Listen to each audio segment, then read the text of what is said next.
Mark chapter 2, verse 15. And as he reclined at table in his house, many tax collectors and sinners were reclining with Jesus and his disciples, for there were many who followed him. Wow, interesting. So we heard yesterday that Jesus called Matthew from the tax booth. And now we are seeing where the scripture says that Jesus is reclining at meals. And there were many tax collectors and sinners who were reclining with him. Do you think it was coincidental? I think not. I think that this was a clear example of us reproducing after our kind.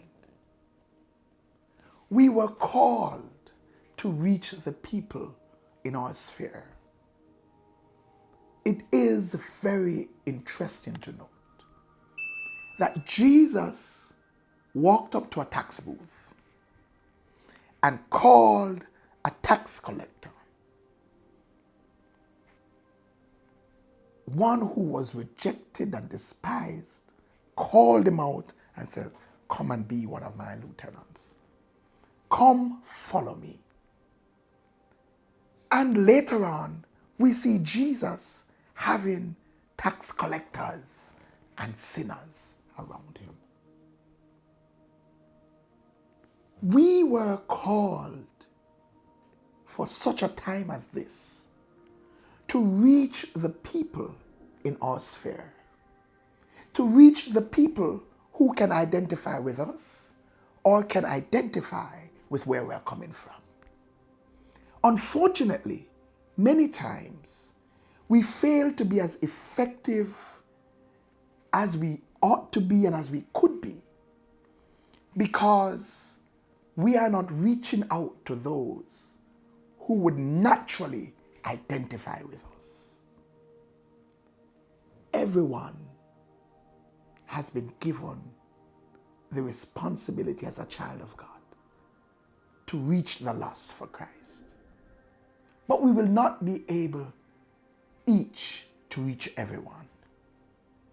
But there are some persons whom, if they knew your story, they would be willing to walk with you because they can identify with you. Let us stop hiding the past that Jesus delivered us from. Let us put it out as a monument of his grace and his saving power. Because somebody is going through the same things you went through. Someone is failing in the areas you failed in. And they believe they cannot make it. But if they only knew where you were coming from, they'd be prepared to try the Jesus that you've met and loved and been blessed by. Remember, we reproduce after our kind. Who are the persons you should be reaching? Who are the persons that you would naturally have a ministry for? Let's walk in our sphere and begin to make a difference. God bless you. Like, share, comment, and subscribe. Don't forget to hit that notification bell. And for more, join us at 9 a.m. on Sunday mornings at 10 Union Square, Crossroads. If you can't be there in person, join us virtually via Facebook Live.